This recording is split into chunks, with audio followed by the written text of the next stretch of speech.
ቅዱሳን አባቶቻችንና እናቶቻችን በነገረ ድህነት ያላቸው ድርሻ ምንድነው የሚለውን አሁን የተነገረን ነው። እንደው ለመያዝ እንዲመቸን የቅዱሳን ቃል ኪዳን ራሱ ለምንድነው ያስፈልገ ቢባል ቅዱሳን መጀመሪያ የሚያደርጉት ምንድነው ስትሉ ከእግዚአብሔር ጋር ማስታረቅ ነው። ቅዱስ ጳውሎስ እንዳለው ሁለተኛ ቆሮንቶስ ምዕራፍ 5 ቁጥር 18 ላይ ነህነን ተነብል በአምሳለ ክርስቶስ ወእግዚአብሔር ይሁበክሙ ፍስሐ በእንቲአነ እኛ በክርስቶስ አምሳል ከእግዚአብሔር ጋር ታረቁ ብለን እንማልዳለን። እግዚአብሔር ስለኛ መጽናናትን ይሰጣችኋል፣ ለዚህ ነገር እኛ የእግዚአብሔር መልእክተኞች ነን ብሎ እንደተናገረ ሰውን ከእግዚአብሔር ጋር ማስታረቅ ነው። እንዴት አድርገው ነው የሚያስታርቁት?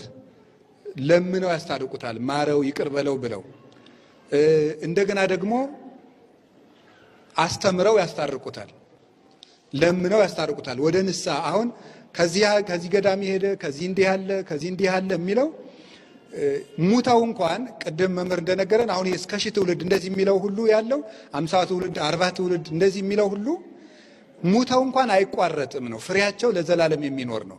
ዮሐንስ ወንጌል ምዕራፍ 15 ላይ ወውቱ ፍሬክሙ ይነብር ለዓለም ፍሬያችሁ ለዘላለም ይኖራል እንዳላቸው አንድ ጊዜ አገልግለው በቃ የሚባሉ ይሄ እንደ ሊቅ እንደ አዋቂ እንደ አናጺ እንደ አንድ ስራ ሰራተኛ ሰው የሆነ ጊዜ አገልግለው በቃ የሚባል አይደለም። ሞተውም ቢሆን ይሰራል ቃል ኪዳናቸው። ያ ቃል ኪዳን የሚሰራ ሰውየው ንስሐ እንዲገባ ሳያፈራ እንዳይቀሰፍ ወደ ሃይማኖት እንዲደርስ ነው እንጂ እንደተባለው እምነትን አይተካም።